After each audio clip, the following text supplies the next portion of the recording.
Ini dia tablet mid-range terbaiknya Samsung saat ini.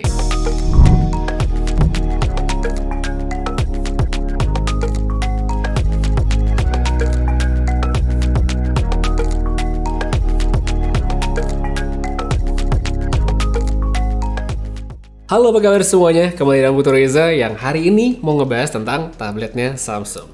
Ini dia Samsung Galaxy Tab S6 Lite 2022.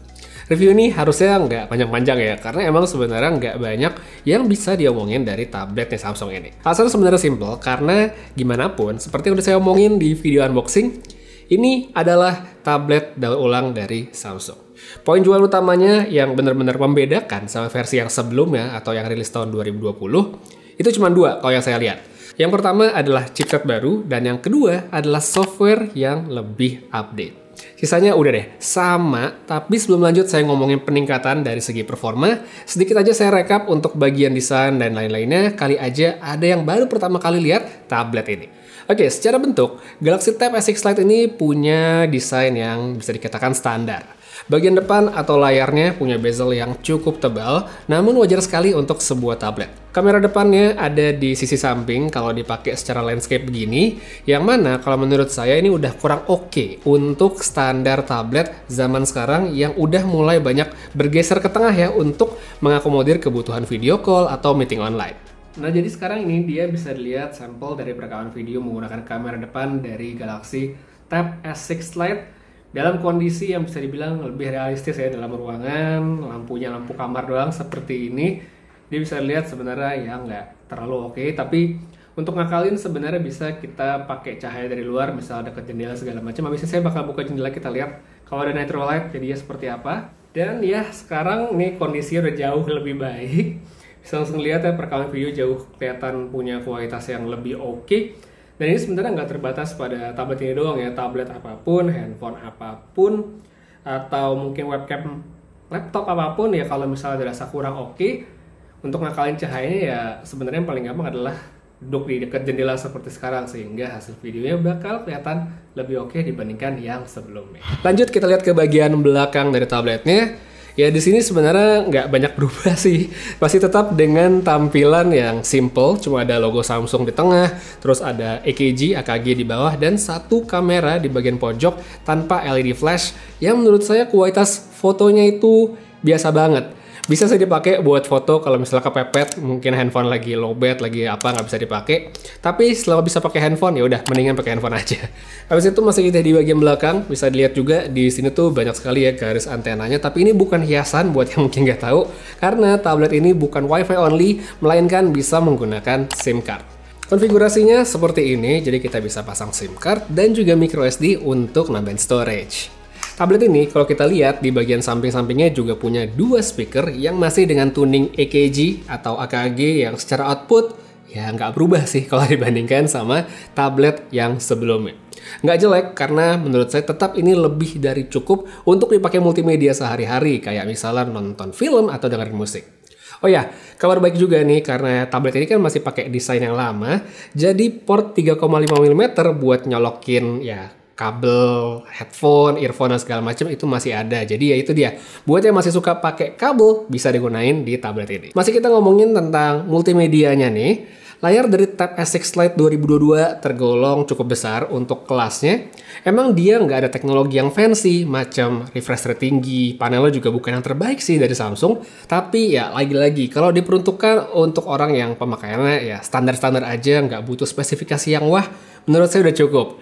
Ya minimal kalau streaming Netflix itu udah dapat wideband L1, jadi gambarnya nggak pecah. Oke, sekarang kita baru nih masuk ngomongin tentang specs-nya dari tablet ini. Peningkatan seperti yang tadi udah saya bahas adalah soal chipset, di mana sekarang dia menggunakan Snapdragon 720G. Sebuah chipset yang dulu pernah banget jadi andalan banyak handphone mid-range, tapi apakah di tahun 2022 ini masih relevan dan bisa diandalin? Ya sebenarnya bisa-bisa aja, meskipun rasanya emang udah gak sekencang kayak dulu. Kalau kita bandingin via Antutu deh ya dengan Tab S6 Lite yang 2020, peningkatannya itu kelihatan banget. Jadi secara kinerja ini bakal lebih baik. Saya coba untuk multitasking ya, ngetik-ngetik di Word sambil browsing di Chrome masih cukup lancar. Pakai Canva buat bikin desain-desain ala-ala itu, terus kita pindah ke aplikasi yang lainnya pun juga masih bisa, meskipun ya kadang-kadang bisa kelihatan kalau tablet ini bukan sebuah perangkat yang paling ngebut karena kayak loading-loading gitu masih suka kejadian. By the way, buat yang nanya, apakah Samsung DeX tersedia di tablet ini? Jawabannya ada, bisa dipakai buat mereka yang mungkin pingin bikin tabletnya biar punya experience ala-ala desktop gitu, yang bisa buka banyak jendela aplikasi kayak gini. Tapi DeX-nya di sini itu terbatas untuk pemakaian di tabletnya aja. Nggak bisa kita colok ke monitor atau TV seperti handphone atau tablet kelas flagshipnya dari Samsung. Ada juga waktu itu yang nanya ke saya, apakah tablet ini di luar DeX tadi bisa dicolokin ke monitor untuk tampilan yang lebih besar? Sayangnya nggak bisa. Saya udah coba colokin buat sekedar mirroring dan itu nggak jalan. Oke, selain buat aktivitas office yang standar seperti yang tadi udah saya sebutin, nggak bisa dilupain juga kalau tablet ini sudah punya ini nih, S Pen ya. Jadi S Pen-nya langsung dalam kotak, dia bisa nempel juga di samping kayak gini. Untuk latency, ya ini udah oke banget untuk coret-coret, gambar, atau sekedar nulis. Sekalipun ya teknologinya nggak akan sebaru tablet Samsung yang lebih mahal. Next, kita ngomongin soal main game. Ini juga ya bisa sih sebenarnya, tapi tidak dengan settingan yang paling tinggi. Kayak misalnya saya main Mobile Legends deh, itu masih bisa, tapi HD version ya, high definitionnya kita matiin supaya lebih lancar. Kemudian kalau misalnya ditanya untuk ngedit video oke atau enggak, ya saya coba di sini pakai aplikasi Power Director, filenya 4K direkam dari handphone aja, dan tablet Samsung ini ternyata masih bisa untuk ngehandle dengan cukup baik, mulai dari scrubbing sampai renderingnya. Bukan yang paling cepat, tapi saya rasa untuk banyak orang udah cukup. Secara keseluruhan, kalau dikatakan bagaimana performanya, sebenarnya ya ini tergolong oke sih, meskipun bukan yang paling powerful. Terus apakah ini jadi hal yang jelek? Ya enggak sih, karena untuk konsumen yang mungkin hanya butuh tablet pada pemakaian standar, harian, dan nggak perlu akses ke tugas atau aplikasi berat, ya ini bisa-bisa aja untuk tetap dipakai. Contoh nyata sebenarnya ada di dekat saya. Jadi sejak 2020 kemarin, Tab S6 Lite saya yang pertama itu dipakai sama ibu saya. Sehari-hari cuma dipakai untuk browsing, terus tonton live TV, Netflix, sama YouTube-an. Udah, itu doang. Dan sampai hari ini, dari beliau sih nggak ada keluhan sama sekali ya. Padahal itu adalah tablet keluaran 2020. Softwarenya aja sempet nggak diupdate 1,5 tahun. Bayangin, 1,5 tahun. Karena ya itu, namanya orang tua mungkin nggak pernah ngecek. Sampai akhir saya ngeliat, dan waktu itu security patch-nya masih tahun 2020. Jadi, dari situ aja sebenarnya kalau menurut saya, udah bisa menggambarkan bahwa yang tablet lama aja masih bisa dipakai dengan nyaman meskipun dengan skala terbatas. Jadi ya logika gampangnya yang lebih baru, meskipun hardware-nya kelihatan jadul, ya Snapdragon 720G kan udah lumayan lama, tentu tetap ini masih akan bisa dipakai dengan baik oleh sebagian orang. Oh ya, buat baterainya, tablet ini punya kapasitas yang besar dan bisa bertahan cukup lama dalam 1 kali charge.